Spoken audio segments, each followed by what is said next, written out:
بسم اللہ الرحمن الرحیم أرأيت الذي ينهى عبدا إذا صلى أرأيت إن كان على الهدى أو أمر بالتقوى أرأيت إن كذب وتولى ألم يعلم بأن الله يرى صدق الله العلی العظیم۔ گزشتہ درس میں آپ کی خدمت میں عبد کا معنی بیان کیا تھا اور عرض کیا تھا کہ دو قسم کے عبد یا غلام ہوتے ہیں، عبد الدنیا و عبد اللہ، یعنی دنیا کا بندہ اور اللہ کا بندہ۔ جو دنیا کی پرستش اور خدمت میں غرق ہو اسے عبد الدنیا کہتے ہیں، اور جو اللہ کی عبادت و خدمت و پرستش میں غرق ہو اسے عبد اللہ کہا جاتا ہے۔ اللہ تعالیٰ قرآن کریم میں اس بات پر تاکید کرتے ہوئے فرماتا ہے أَفَرَأَيْتَ مَنِ اتَّخَذَ إِلَٰهَهُ هَوَاهُ أَفَأَنْتَ تَكُونُ عَلَيْهِ وَكِيلًا، کہ کیا آپ نے اس شخص کی حالت پر غور کیا جس نے اپنی ہوائے نفس کو یعنی اپنی نفسانی خواہشات کو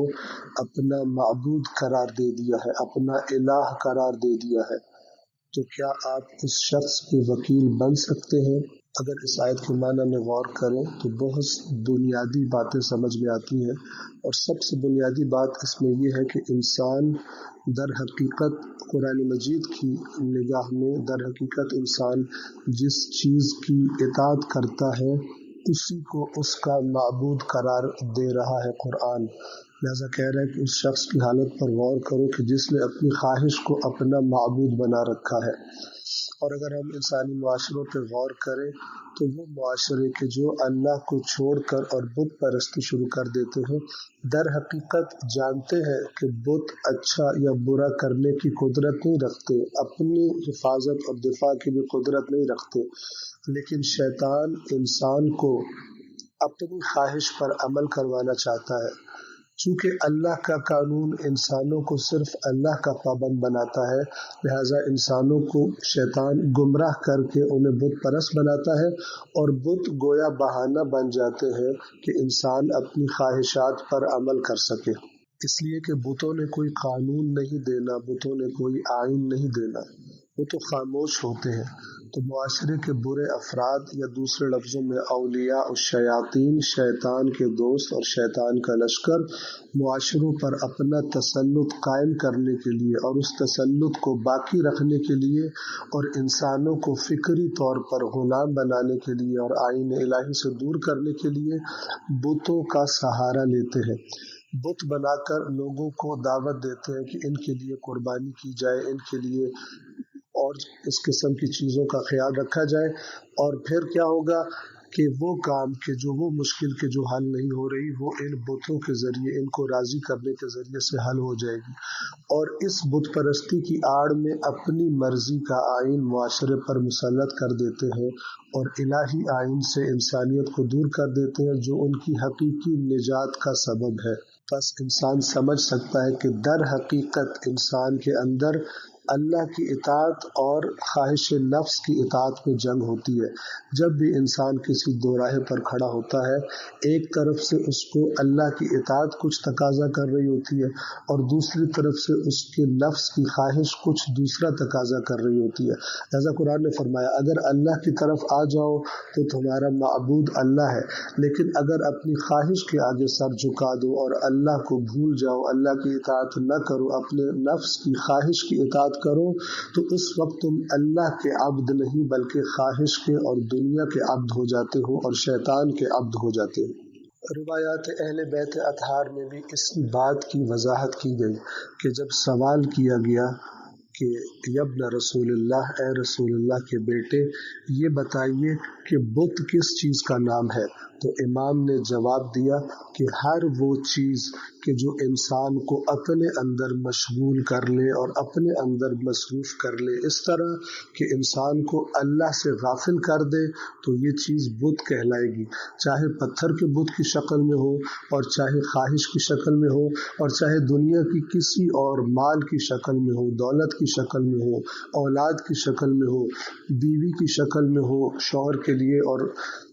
شوہر کی شکل میں ہو بیوی کے لیے، ہر وہ چیز کہ جو انسان کو اللہ سے غافل کر دے، اسے اللہ کی مقرر کردہ حدوں سے تجاوز کرنے پر مجبور کر دے اور اس طرف لے جائے، اس چیز کو بت کہا جاتا ہے۔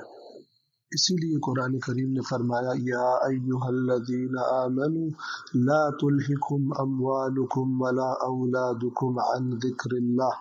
اے ایمان والو، تمہارے مال اور تمہاری اولاد تمہیں اللہ کی یاد سے غافل نہ کر دے۔ ایسا نہ ہو کہ مال کمانے میں یا اولاد کی محبت میں تم خالق حقیقی کو بھول جاؤ، جس کے دربار میں تمہیں چند روز دنیا میں گزارنے کے بعد حاضر ہونا ہے۔ ایسا نہ ہو کہ اس خالق کو بھول جاؤ اور اس کی نافرمانیوں سے خود کو آلودہ کر لو۔ ارأیت الذی ینہی عبدا اذا صلی، اذا کا معنی اردو زبان میں جب کا ہے، یعنی جب، اذا یعنی جب، عبدا اذا صلی، صلی کا معنی ہم عام طور پر نماز کا کرتے ہیں۔ بنیادی طور پر اس لفظ کا معنی ہے، یہ لفظ نکلا ہے صاد، لام اور یا سے، اور اس کا بنیادی معنی ہے کسی چیز کو آگ میں جلا کر بھون دینا۔ اور بعض علماء لغت کے قول کے مطابق چونکہ انسان نماز کے ذریعے اپنے آپ کو جہنم کی آگ سے میں جلنے سے بچا لیتا ہے، اسی بنا پر نماز کو بھی صلاۃ کہا گیا اور اسی لفظ سے نکالا گیا یہ لفظ۔ البتہ بنیادی طور پر صلاۃ کا معنی ہے دعا، لیکن شریعت مقدس اسلام نے صلاۃ کو یعنی دعا کے اس معنی کو ایک خاص عبادت کہ جو ہم دن میں 5 وقت ادا کرتے ہیں، جس میں قیام ہوتا ہے اور رکوع ہوتا ہے اور سجود ہوتے ہیں اور تشہد ہوتا ہے، شریعت مقدس اسلام نے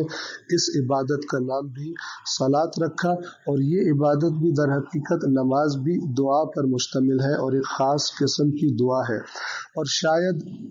اگر بھوننے اور جلانے کے معنوں کو ذہن میں رکھتے ہوئے صلاۃ کا ترجمہ کیا جائے تو شاید یہ معنی بنتا ہو کہ اگر نماز اپنی روح کے ساتھ پڑھی جائے تو وہ بھی انسان کے اندر سے خواہشات نفسانی کو بھون ڈالتی ہے، انسان کو جلا ڈالتی ہے، جیسے عشق الہی میں انسان کی اپنی ذات فنا ہو جاتی ہے اور جل جاتی ہے۔ نماز بھی اگر اپنی روح کے ساتھ پڑھی جائے تو انسان کو حقیقی معنوں میں عبد خدا بنا دیتی ہے۔ والسلام علیکم ورحمۃ اللہ وبرکاتہ۔